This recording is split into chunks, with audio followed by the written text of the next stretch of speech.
And so, the delicate balance of the ecology is about to be upset again.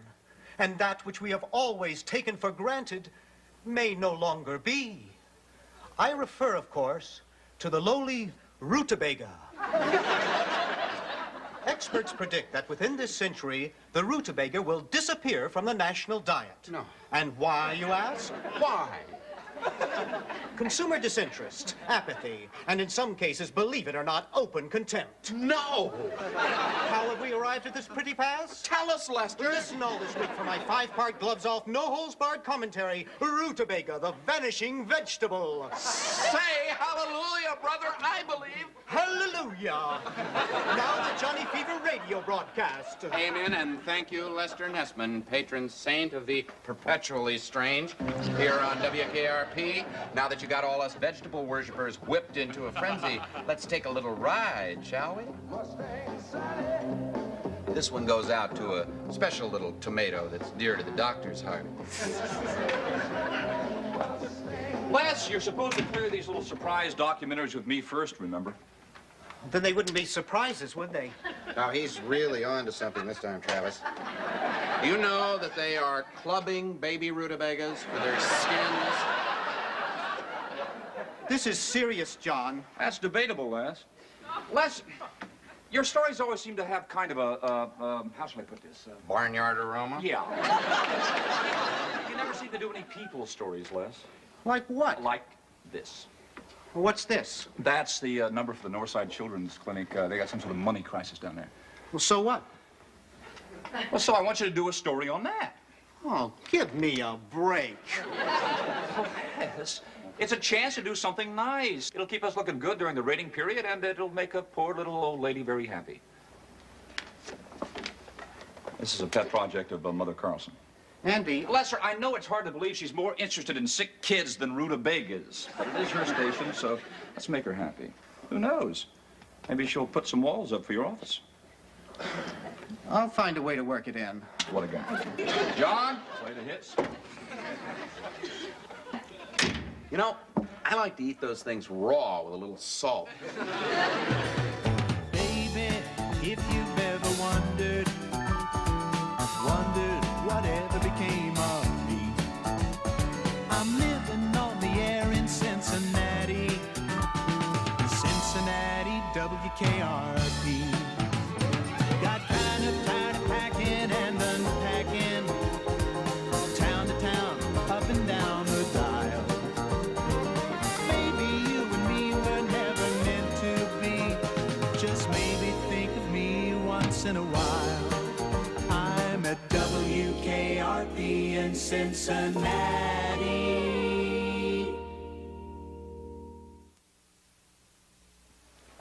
Puzzle.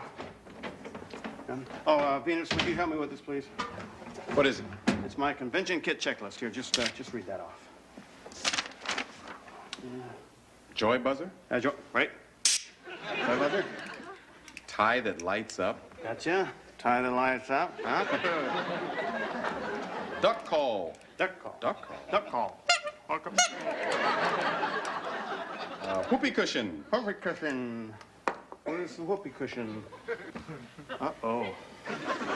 Well, you still got enough time to pick up one on the way to the bus station. All right, I need a ride. Okay. I'll tell Jennifer to call you a cab. Thanks.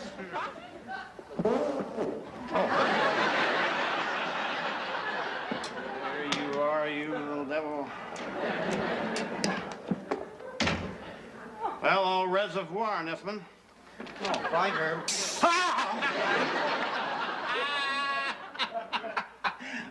I tell you what, I'll be thinking of you poor working stiffs while I'm whooping it up in Akron, okay?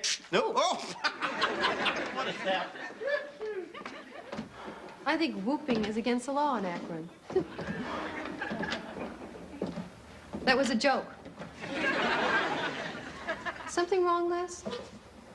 I'm working on something really important now. It's going to be this year's entry for the Buckeye News Hawk Awards competition. And Andy wants me on some depressing hospital story. Oh, well, I'll do it. You're not ready for field reporting. Who's not ready? I just meant it's a pretty dull story, that's all. There are no dull stories, only dull reporters. Well, that's true. Tell you what, Bailey. Why don't you write something up and I'll look it over. If it's good enough, maybe I'll let you do it on the air. Good enough? Well, this will be the best darn story you ever saw. We'll see. Thank you, Les. You won't be sorry. Just wait till you read it. You are going to love it. Now to save the rutabaga. I don't care. At those prices, I could buy the laundromat across the street and wash them myself. Hello. Hi. I came at a bad time, didn't I? Sure. But there's never a good time around here anyway, you know. You're Miss Nichols? Quarters, Bailey. Perkins, Edna. On behalf of the station, I would like to Sit send... down. Yes, ma'am. Well, it must be rating time. I beg your pardon? Well, isn't that when you radio and TV people crawl out of the woodwork and get interested in the community? Would I be rude in pointing out that that's just the teeniest bit cynical? No. Cynicism kind of goes with the territory. Edna, accounting's in line 2 for you. Tell him I'll call him right back. So, why are you here? I would like to find out everything I can about your operation. You would? Yes. Then I will be able to write my story and solve your problem. We have 12 wards full of sick and damaged children and barely enough money to care for them. There's your story. Go solve our problem. Contributions are down. Mm-hmm. But I thought people always gave money to crippled children. Oh, well, they did. But now they waste it on frivolous stuff like food and clothes, rent. More goodies, Edna. Thanks so much. It's tough all over, you know. Yes, I know.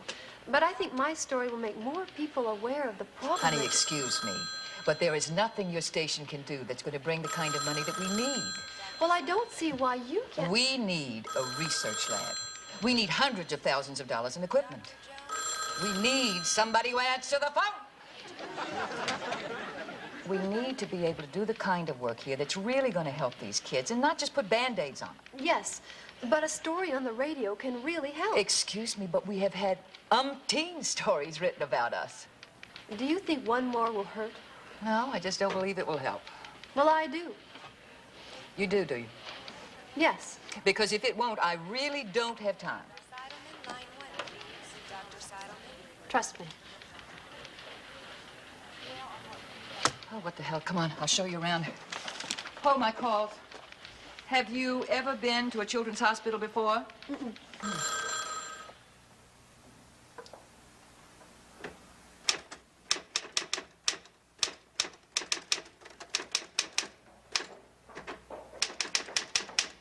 Bailey, how about lunch? Hmm? You know, lunch. It's that light meal people eat around noon. How about it? How about what? Maybe I'll go see what Andy's doing. Jennifer, have you had lunch? No. Well, how about it? I need more time with this story anyway. Good idea.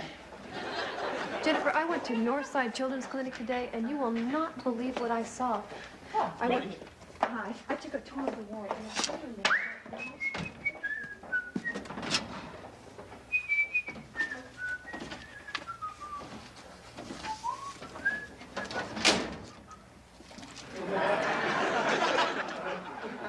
In 1927.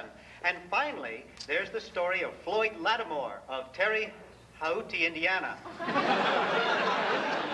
1939, grew a rutabaga that looked exactly like Franklin Delano Roosevelt. In my 4 p.m. report, I'll examine the root causes.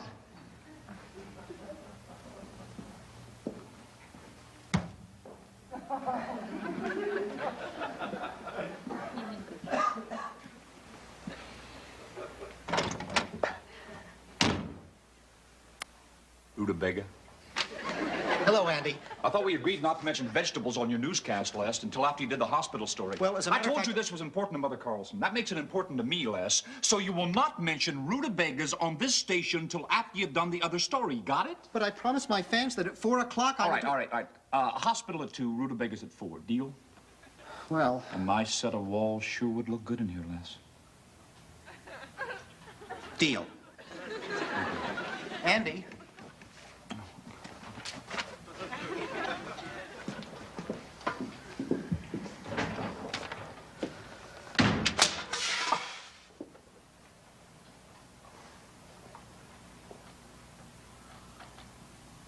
Ooh.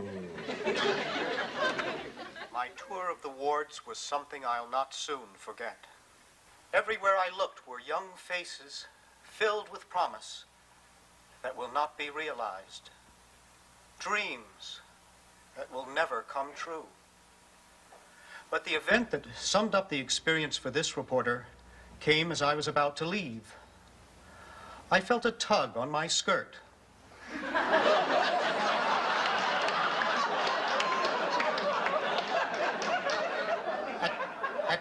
At my shirt. And looked down into the face of a little boy named Bobby. He's 10 years old and unable to speak. But he reached up and he handed me a picture he had drawn. A crude rendering of a flower. Oh, Jennifer, that was sensational. Lithuanian food always is. Would you turn him down for me? For in this primitive drawing, Bobby had managed to convey a sense of the true beauty that dwells within his soul. Oh, my God. Speaking as someone who someday hopes to bear children,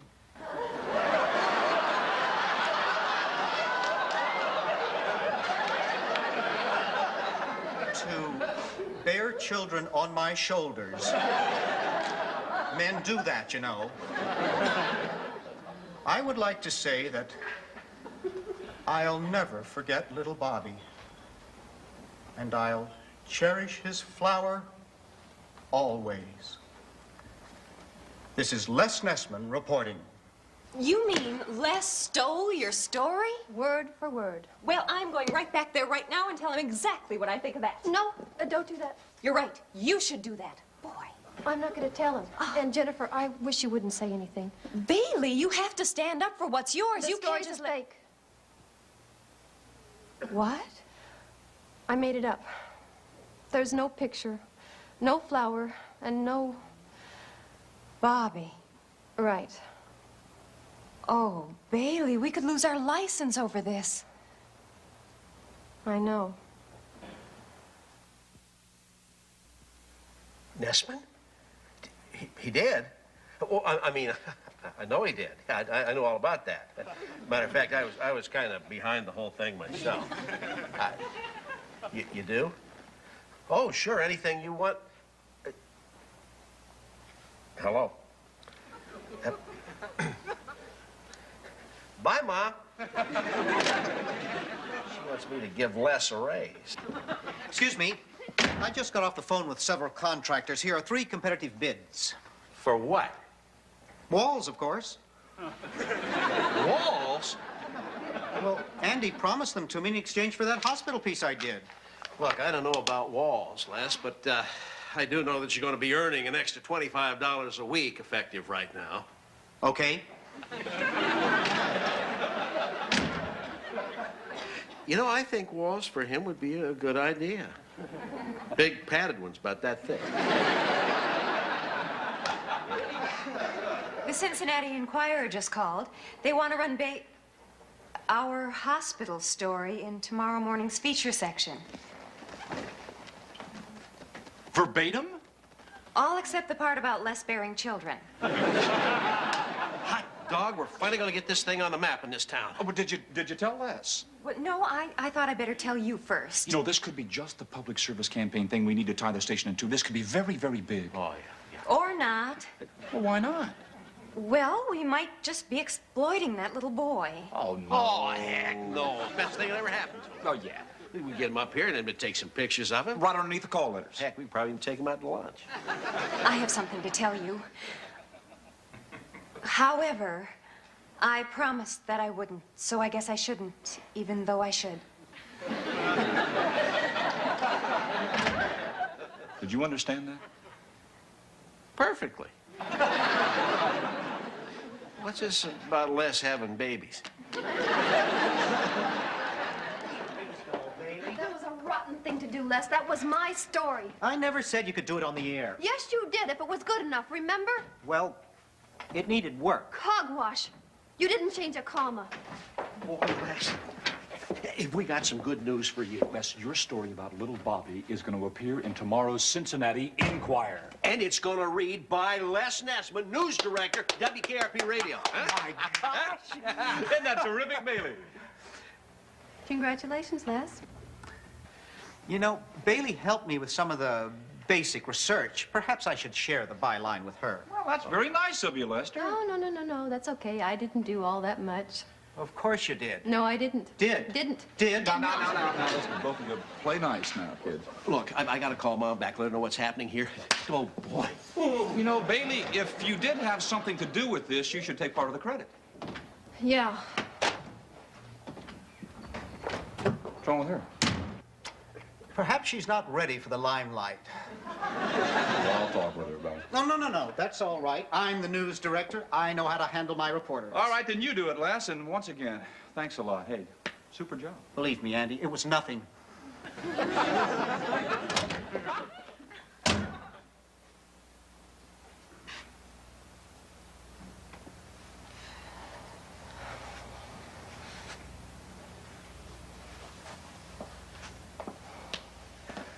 Bailey. You shouldn't have done it, Les. It's just that Travis had me up against the wall. When someone mentions walls, I guess I go a little crazy. I mean, you really shouldn't have done it, Les. Well, I've never done it before, and I promise I'll never do it again. But now the newspaper's involved. Do you know how long I've been trying to get something into print? Oh, you can't let them run that story, Les. Look, I'll tell Andy the truth as soon as the story runs. But you don't know the truth. Do you want to hear it? No. What I really want is Bobby's flower picture. What? That picture he drew for you. It would make a great companion piece for the article. Well, you can't have it, Les. I said I'd share the byline with you, and I will. I don't have it. Okay, what do you want? The sky's the limit. Nothing. I'll give you $10. Les. $13.50. Les. The story is a lie.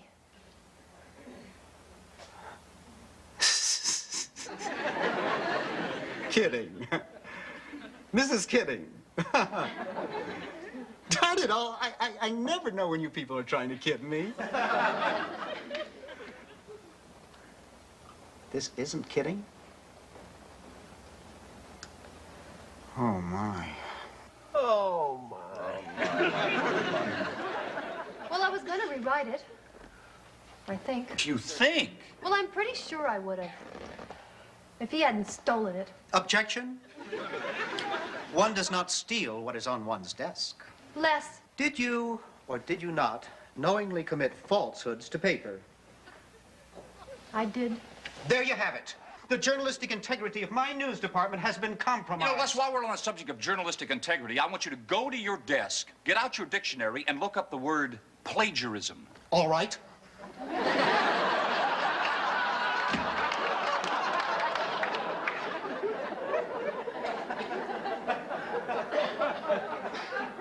And as for you, young lady, do you have any idea how serious this is?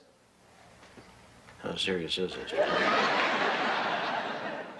Well, I think it can be straightened down if you'll just give Bailey and myself a few moments alone. All right, just make it quick.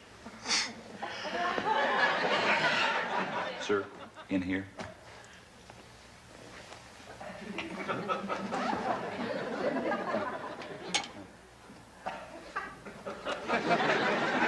I'll be right outside, you know, if you need me.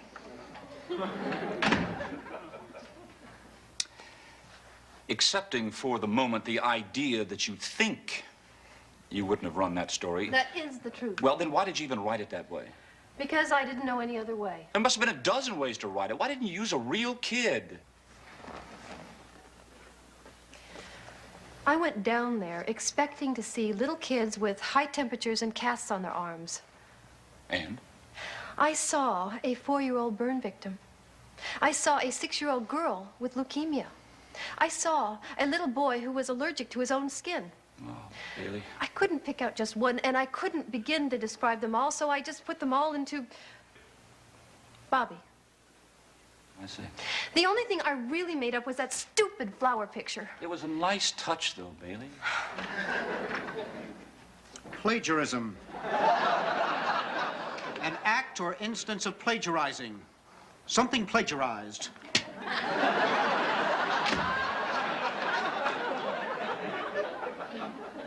So, do you want my 2 weeks' notice, or do I leave now? Oh, come on. What the hell are you talking about? Well, it seems to me that something like this came up at the Washington Post. Oh, yeah. Yeah, a woman made up a story about an 8-year-old junkie. Right. And I believe the woman was fired for it. Yes. They had to fire her. Les said it. Journalistic integrity. You don't understand. If the people don't get the Bailey, here, take it. Sit down over here a second, will you?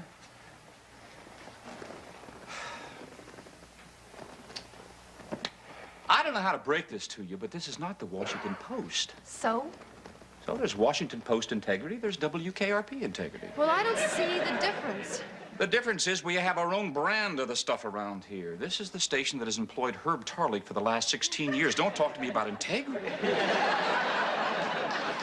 I want our news to have real weight to it. Well, so do I, but we have Captain Rutabaga here for a news director. Let's not just go off the deep end, Bailey. But you screwed up. Around here, that makes you normal.